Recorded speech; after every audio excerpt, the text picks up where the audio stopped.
আমি একটা মেয়েকে অনেক ভালোবাসতাম, মেয়েটাও আমাকে অনেক ভালোবাসত, কিন্তু মেয়েটা আমার কাছে না বলে পরিবারের ইচ্ছাতে বিয়ে করে ফেলেছে। আমি মেয়েটাকে আমার জীবনের থেকেও বেশি ভালোবাসতাম। এখন আমি মানসিক দিক থেকে অনেক কষ্টে আছি এবং আমি অনেক কষ্ট পাচ্ছি। এখন আমি অনেক ভেবে চিন্তায় পড়ে গিয়েছি এবং কোনো কিছু ঠিক করে চিন্তা করতে পারছি না। এখন আমার কি করা উচিত? আচ্ছা, এটা যুবক অনেক কষ্ট নিয়ে প্রশ্ন করেছে। আসলে মেয়েদের ভিতরে বেশিরভাগ মেয়েরা আজকাল বেঈমান দ্বারা ভরে গিয়েছে। সবাই না, নট এভরিওয়ান, সাম পিপল। কারণ তোমরা যদি সবাইকে এভরিওয়ান করে দাও, মেয়েরা আমাকে গালি দিয়ে একদম ব্যাকা করে ফেলে দেবে। সব মেয়ে একরকম নয়।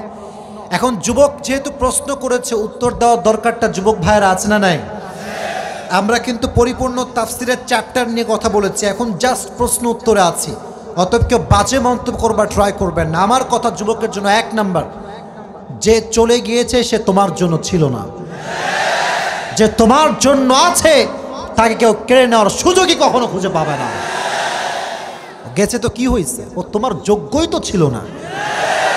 মনে রাখবা, বেঈমান কখনো কারো ভালোবাসা পাওয়ার যোগ্যতা রাখে না।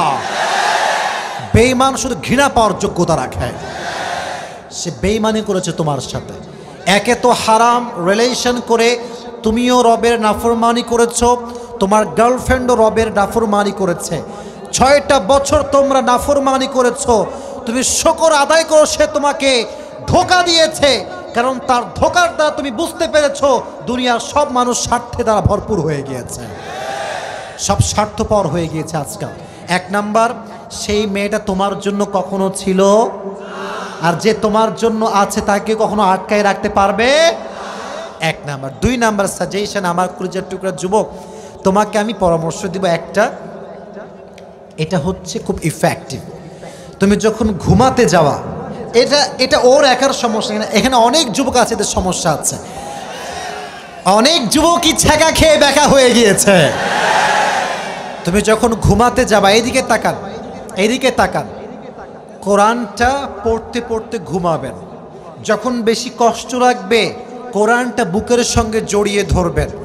যখন কোরআনটা আপনার বুকে আছে, খোদার কসম, ওয়াল্লাহি বিল্লাহি তাল্লাহি, রবের কোরআনকে যে জড়িয়ে ধরেছে তার কলিজাটা ঠান্ডা হয়ে গিয়েছে। সুবহানাল্লাহ পড়েন। কলিজা ঠান্ডা যদি করতে চাও, কোরআনটা বুকে জড়িয়ে রাখবা। আর 3 নাম্বার, একটা কথা তোমাকে বলতে চাই, একটা কিছু তো কি হয়েছে, বাংলাদেশে মেয়ের কোনো অভাব নাই। তুমি যদি এই চিন্তার থেকে বের হয়ে আসতে চাও, একটা কথা মাথায় রাখবা, তুমি যাকে যত বেশি মায়া করবা সে তোমাকে তত বেশি কষ্ট দিয়ে ভেঙে চুরে চূর্ণ বিচূর্ণ করে দেবে।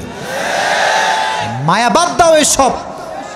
তোমার কথা হবে একটা, আমি যাকে ভালোবাসবো সে আমার বউ হবে।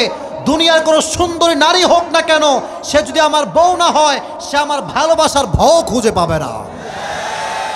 অতএব যদি শান্তি পেতে চাও, খুবই দ্রুত ভালো দিনদার নেককার মেয়েকে বিয়ে করে নিবা।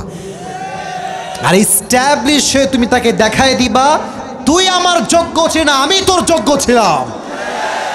আল্লাহ যুবকদেরকে বোঝার তৌফিক দান করুন। সকলে পড়া আমিন।